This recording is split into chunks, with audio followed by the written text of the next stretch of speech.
लगत पीछे पीछे रुक रुक रुक। देखिए सर, मेरा नाम मंजूर नाइक है और मैं एक बीजेपी के कार्यकर्ता के तौर पे आज हमारे ख्वास तहसील के लगभग 50 लोगों का एक डेलीगेशन जो है वो हम आज रजौरी लेकर आए हैं। और आज हमारी मुलाकात जो है डीआईजी साहब डॉक्टर हसीब मुगल जी से हुई है। ये बेसिकली आज जो हमारा डेपुटेशन यहाँ पे आया है, ये डेपुटेशन सिक्योरिटी, वीडीसीज और सीआरपीएफ को लेकर आया है। जैसे हम सब लोगों को मालूम है कि इस साल के शुरू होते ही 1 तारीख को एक कितनी बड़ी एक घटना जो है वो ढांगरी इलाके में घटी, जिसमें हमारे माइनॉरिटी कम्युनिटी के हमारे लगभग 7 ऐसे भाई और उनमें बच्चे भी कुछ शामिल थे, जिन्होंने अपनी बेशकीमती जानें जो हैं इस देश के लिए कुर्बान कर दी। और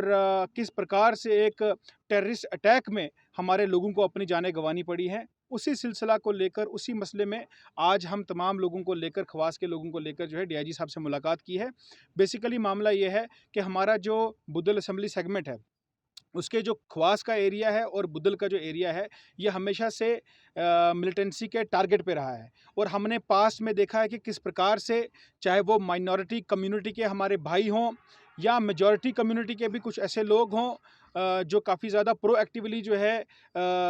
देश के लिए काम करते हैं, सोसाइटी के लिए काम करते हैं, तो ऐसे एंटी सोशल एलिमेंट ने हमेशा से जो है उन लोगों को टारगेट किया है। और इसी चीज़ को लेकर आज हम जो है डीआईजी साहब से हमारी मुलाकात हुई है और हमने अपनी डिमांड डीआईजी साहब के सामने रखी है कि हमारे लोगों को ज़्यादा से ज़्यादा वीडीसीज, इसलिए डेपुटेशन लेकर आए डीसी ऑफिस, डीसी साहब के पास और एसएसपी साहब के पास, कि जिस तरह से ढांगरी में अटैक हुआ और हमारे भी जो 2003 में, 1999 में, 98 में बड़े ज़्यादा सिविलियन पे अटैक किया गया है लोगों पे, तो उसकी वजह से हमें भी डर है और सोसाइटी में बच्चों को भी डर है और बड़े बुज़ुर्गों को भी डर है कि इस चीज़ में हमें भी थोड़ा बहुत सिक्योर फील किया जाए, ताकि हमें भी वीडीसी की गनें मिलें, ताकि हम अपने आप को सुरक्षित कर सकें। डीसी साहब से हम यही रिक्वेस्ट करते हैं कि डीसी साहब, हमें जो बीडीसी के लोग हैं, अगर हमें सिक्योरिटी नहीं दे सकते हैं, पुलिस आर्मी वहाँ पे पोस्ट नहीं दे सकते हैं गुंदा विलेज में, तो हमें ज़्यादा से ज़्यादा ना करके थोड़ा बहुत बीडीसी की गनें मिल जाएँ, ताकि हम अपने आप को सिक्योर फील कर सकें।